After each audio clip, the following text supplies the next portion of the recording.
नमस्कार खबरां दे इस बुलेटिन च तुहाडा स्वागत। मैं रजनी। पहला पेश ने चोणवीआं खबरां। केरल विच वरखा नाल संबंधित घटनावां विच मरण वालियां दी गिनती 25 होई। प्रधानमंत्री नरेंद्र मोदी ने केरल दे मुख्यमंत्री पी विजयन तो सूबे विच भारी मींह कारण पैदा हुई स्थिति बारे जानकारी हासिल की। नौसेना के उच्च अधिकारियों की 5 दिना कॉन्फ्रेंस अज तो नवी दिल्ली विच शुरू होगी। सरकार ने कहा है कि प्याज, आलू ते टमाटर दियां कीमतां पिछले साल के मुकाबले घट।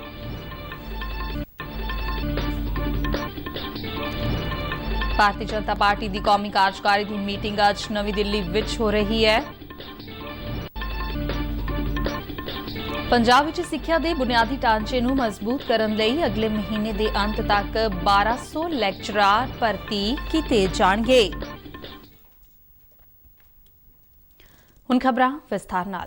केरल विच भारी मींह कारण जमीन खिसकण संबंधी वख-वख हादसिਆਂ विच 25 लोकां दी मौत हो गई है। राहत ते बचाव दा काम लगातार जारी है। भावें कि सूबे विच वरखा विच कुछ कमी दर्ज की गई है। मुख्यमंत्री पिनराई विजयन ने लोकां नूं लगातार सुचेत रहण दी अपील की है। उन्होंने कहा कि लोकां नूं गैर जरूरी सफर तो बचना चाहिए है। केरल विच भारी वरखा नाल वख-वख जिलिਆਂ विच कई घर ढह ढेरी हो गए ने। कईयां थावां ते बचाव ते राहत कारजां दे लई फौज की मदद भी लई जा रही है। केरल सरकार ने वरखा नाल संबंधित घटनावां विच मारे गए लोकां दे परिवारां नूं 5-5 लाख रुपए की सहायता देण दा ऐलान कीता है। सूबे विच विद्यक अदारे फिलहाल बंद रहणगे। प्रधानमंत्री नरेंद्र मोदी ने केरल विच भारी मींह कारण पैदा हुई स्थिति संबंधी केरल के मुख्यमंत्री पिनराई विजयन नाल टैलीफोन ते गलबात की अते सूबे की ताज़ा स्थिति बारे जानकारी हासिल की। प्रधानमंत्री ने ट्वीट राही जानकारी दिंदिआं कहा कि मींह अते जमीन खिसकण कारण प्रभावित हुए लोकां नूं सुरक्षित करन लई स्थानक अथॉरिटियां नूं जमीनी पद्धर ते काम करन दी हिदायत की गई है। प्रधानमंत्री मोदी ने भारी मींह कारण वापरे वख-वख हादसिਆਂ विच जानां गवा चुके लोकां विच दुख प्रकट किया अते केरल दे लोकां दी सुरक्षा अते तंदुरुस्ती दी कामना की। केंद्रीय गृह मंत्री अमित शाह ने कहा कि केंद्र सरकार वालों केरला विच भारी मींह अते हड़੍ਹਾਂ दे खदशे संबंधी स्थिति ते नेड़ियों नज़र रखी जा रही है। शाह ने ट्वीट करदिआं कहा है कि केंद्र सरकार केरल दे लोकां नूं हर संभव सहायता मुहैया करवाउण लई वचनबद्ध है। उन्होंने दस्सिआ कि इस आफत की स्थिति नूं ध्यान विच रखदिआं कौमी आफत प्रक्रिया फोर्स अते कौमी संकट मोचन बल दीआं टीमां नूं केरल भेजिआ गया है तां जो सूबे नूं राहत कामां विच मदद दी जा सके। केरल के ज्यादातर भागां विच पै रहे भारी मींह कारण हड़੍ਹਾਂ की स्थिति पैदा हो गई है। मौसम विभाग मुताबिक केरल के बहुते इलाकिਆਂ विच अजे होर मींह पैण की संभावना जताई गई है। पंजाब, हरियाणा अते कौमी राजधानी दिल्ली विच कल कई थाईं हल्की वरखा दर्ज हुई अते इन्हां सूबिਆਂ ਦੇ ज्यादातर हिस्सिਆਂ विच सवेर तो ही बदलवाई बनी हुई है। बारिश के खर्चे ने वाढ़ी दे इस सीजन दौरान किसानां ਦੀਆਂ चिंतावां ਵਧਾ ਦਿੱਤੀਆਂ ਨੇ। इस समय पंजाब विच झोने की वाढ़ी अते नरमे की चुकाई का काम जोरां ते है अते बदलां वल वेख के किसानां दे मत्थे ते चिंता दीआं लकीरां आउणीਆਂ सुभाविक ने। चंडीगढ़ स्थित मौसम विभाग के दफ्तर ने आउंदे 2-3 दिनां दौरान पंजाब अते हरियाणे विच वरखा की भविष्यवाणी की है।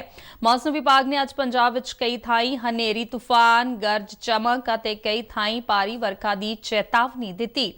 इसी तरह हरियाणे विच भी अज कई थाईं 40 तो 50 किलोमीटर फी घंटे रफ्तार नाल तेज हवावां झुलण ते भारी वरखा की चेतावनी जारी की गई है। मंगलवार तो पंजाब विच मौसम खुश्क रहने की भविष्यवाणी की गई है जबकि हरियाणे विच भलके भी कई थाईं वरखा होने की संभावना है।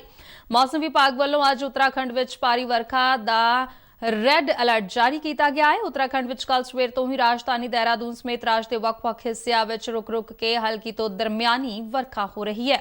मौसम विभाग ने 19 अक्तूबर तक राज्य के वख-वख हिस्सिਆਂ विच तेज बारिश होने का अनुमान जारी किया है। मुख्यमंत्री पुष्कर सिंह धामी ने कहा है कि किसी भी हंगामी स्थिति नाल नजिठण लई सारे इंतजाम किए गए ने।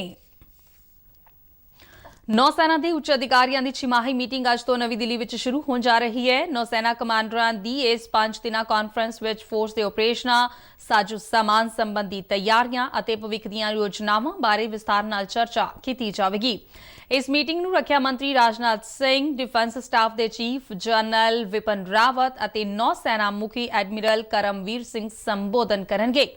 ਇਸ ਕਾਨਫਰੰਸ ਵਿੱਚ ਫੌਜੀ ਰਣਨੀਤਕ ਪੱਧਰ ਤੇ ਸਮੁੰਦਰੀ ਸੁਰੱਖਿਆ ਨਾਲ ਜੁੜੇ ਅਹਿਮ ਪਹਿਲੂਆਂ ਤੇ ਵੀ ਗੱਲਬਾਤ ਕੀਤੀ ਜਾਵੇਗੀ। ਇਸ ਤੋਂ ਇਲਾਵਾ ਜਨਰਲ ਵਿਪਨ ਰਾਵਤ, ਫੌਜ ਮੁਖੀ ਅਤੇ ਨੌਸੈਨਾ ਮੁਖੀ ਨੌਸੈਨਾ ਕਮਾਂਡਰਾਂ ਨਾਲ ਗੱਲਬਾਤ ਕਰਨਗੇ ਅਤੇ ਤਿੰਨੇ ਸੈਨਾਵਾਂ ਦਰਮਿਆਨ ਬਿਹਤਰ ਤਾਲਮੇਲ ਸਥਾਪਿਤ ਕਰਨ ਨਾਲ ਸੰਬੰਧਿਤ ਮੁੱਦਿਆਂ ਤੇ ਝਾਤ ਪਾਈ ਜਾਵੇਗੀ। ਕੇਂਦਰ ਸਰਕਾਰ ਨੇ ਕਿਹਾ ਕਿ ਪਿਆਜ਼, ਟਮਾਟਰ ਅਤੇ ਆਲੂ ਦੀਆਂ ਕੀਮਤਾਂ ਪਿਛਲੇ ਸਾਲ ਦੇ ਮੁਕਾਬਲੇ ਘੱਟ ਨੇ। ਸਰਕਾਰ ਨੇ ਕਿਹਾ ਹੈ ਕਿ ਬਫਰ ਸਟਾਕ ਬਾਜ਼ਾਰ ਵਿੱਚ ਭੇਜਣ ਨਾਲ ਪਿਆਜ਼ ਦੀਆਂ ਕੀਮਤਾਂ ਸਥਿਰ ਹੋ ਰਹੀਆਂ ਨੇ ਤੇ ਆਲੂ ਤੇ ਟਮਾਟਰ ਦੀਆਂ ਕੀਮਤਾਂ ਘੱਟ ਕਰਨ ਦੇ ਯਤਨ ਜਾਰੀ ਨੇ। ਬਫਰ ਸਟਾਕ ਵਿੱਚੋਂ ਪਿਆਜ਼ ਅਗਸਤ ਦੇ ਆਖਰੀ ਹਫ਼ਤੇ ਵਿੱਚ ਜਾਰੀ ਕੀਤਾ ਗਿਆ ਸੀ, ਜਿਸ ਦੇ ਨਤੀਜੇ ਵਜੋਂ 14 ਅਕਤੂਬਰ ਨੂੰ ਪਿਆਜ਼ ਦੀ ਪਰਚੂਨ ਕੀਮਤ 42 ਰੁਪਏ ਤੋਂ ਲੈ ਕੇ 57 ਰੁਪਏ ਪ੍ਰਤੀ ਕਿਲੋ ਤੱਕ ਆ ਗਈ ਹੈ। ਕੌਮੀ ਪੱਧਰ ਤੇ ਪਿਆਜ਼ ਦੀ ਔਸਤ ਪਰਚੂਨ ਕੀਮਤ 37 ਰੁਪਏ 6 ਪੈਸੇ ਪ੍ਰਤੀ ਕਿਲੋਗ੍ਰਾਮ ਸੀ, ਜਦਕਿ 14 ਅਕਤੂਬਰ ਨੂੰ ਥੋਕ ਕੀਮਤ 30 ਰੁਪਏ ਪ੍ਰਤੀ ਕਿਲੋ ਸੀ। ਖੁਰਾਕ ਅਤੇ ਖਪਤਕਾਰ ਮਾਮਲਿਆਂ ਦੇ ਮੰਤਰਾਲਾ ਨੇ ਕਿਹਾ ਕਿ ਜਿਨ੍ਹਾਂ ਰਾਜਾਂ ਵਿੱਚ ਪਿਆਜ਼ ਦੀਆਂ ਕੀਮਤਾਂ ਕੌਮੀ ਪੱਧਰ ਦੀ ਔਸਤ ਨਾਲੋਂ ਜ਼ਿਆਦਾ ਨੇ, ਉੱਥੇ ਬਫਰ ਸਟਾਕ ਦਿੱਤਾ ਜਾ ਰਿਹਾ ਹੈ। ਮੰਤਰਾਲਾ ਸਾਰੇ ਰਾਜਾਂ ਤੇ ਕੇਂਦਰੀ ਪ੍ਰਬੰਧਕ ਪ੍ਰਦੇਸ਼ਾਂ ਨੂੰ 21 ਰੁਪਏ ਪ੍ਰਤੀ ਕਿਲੋ ਦੀ ਦਰ ਨਾਲ ਪਿਆਜ਼ ਉਪਲਬਧ ਕਰਵਾ ਰਿਹਾ ਹੈ। ਭਾਰਤੀ ਜਨਤਾ ਪਾਰਟੀ ਦੇ ਰਾਸ਼ਟਰੀ ਅਹੁਦੇਦਾਰਾਂ ਦੀ ਮੀਟਿੰਗ ਅੱਜ ਨਵੀਂ ਦਿੱਲੀ ਵਿੱਚ ਪਾਰਟੀ ਦੇ ਹੈੱਡਕੁਆਰਟਰ ਵਿੱਚ ਹੋਵੇਗੀ। ਪਾਰਟੀ ਪ੍ਰਧਾਨ ਜੇਪੀ ਨੱਡਾ ਵੱਲੋਂ ਨਵੇਂ ਅਹੁਦੇਦਾਰਾਂ ਦਾ ਐਲਾਨ ਕਰਨ ਮਗਰੋਂ ਇਹ ਬੈਠਕ ਬੁਲਾਈ ਗਈ ਹੈ। ਕੋਵਿਡ-19 ਦੇ ਦੌਰ ਵਿੱਚ ਪਹਿਲੀ ਵਾਰ ਪਾਰਟੀ ਪ੍ਰਧਾਨ ਵੱਲੋਂ ਵਰਕਿੰਗ ਕਮੇਟੀ ਦੀ ਮੀਟਿੰਗ ਸੱਦੀ ਗਈ ਹੈ। ਬਹੁਜਨ ਸਮਾਜ ਪਾਰਟੀ ਮੁਖੀ ਮਾਇਆਵਤੀ ਨੇ ਬੀਤੇ ਦਿਨੀ ਸਿੰਘੂ ਬਾਰਡਰ ਤੇ ਕਿਸਾਨਾਂ ਦੇ ਧਰਨੇ ਵਾਲੀ ਥਾਂ ਨੇੜੇ ਇੱਕ ਦਲਿਤ ਦੀ ਬੇਰਹਿਮੀ ਨਾਲ ਕੀਤੀ ਗਈ ਹੱਤਿਆ ਦੀ ਸੀਬੀਆਈ ਜਾਂਚ ਕਰਵਾਏ ਜਾਣ ਦੀ ਮੰਗ ਕੀਤੀ ਹੈ। ਇੱਕ ਟਵੀਟ ਵਿੱਚ ਮਾਇਆਵਤੀ ਨੇ ਕਿਹਾ ਕਿ ਇਸ ਮਾਮਲੇ ਵਿੱਚ ਕਈ ਗੰਭੀਰ ਮੁੱਦੇ ਉੱਭਰ ਕੇ ਸਾਹਮਣੇ ਆ ਰਹੇ ਨੇ, ਜੋ ਇਸ ਦੀ ਘੋਖ ਕਰਨ ਵਾਸਤੇ ਸੀਬੀਆਈ ਜਾਂਚ ਦੀ ਮੰਗ ਕਰਦੇ ਨੇ। 15 ਦਲਿਤ ਜਥੇਬੰਦੀਆਂ ਵੀ ਬੇਰਹਿਮੀ ਨਾਲ ਕੀਤੀ ਗਈ ਹੱਤਿਆ ਲਈ ਜ਼ਿੰਮੇਵਾਰ ਅਨਸਰਾਂ ਵਿਰੁੱਧ ਸਖਤ ਕਾਰਵਾਈ ਦੀ ਮੰਗ ਕਰ ਚੁੱਕੀਆਂ ਨੇ।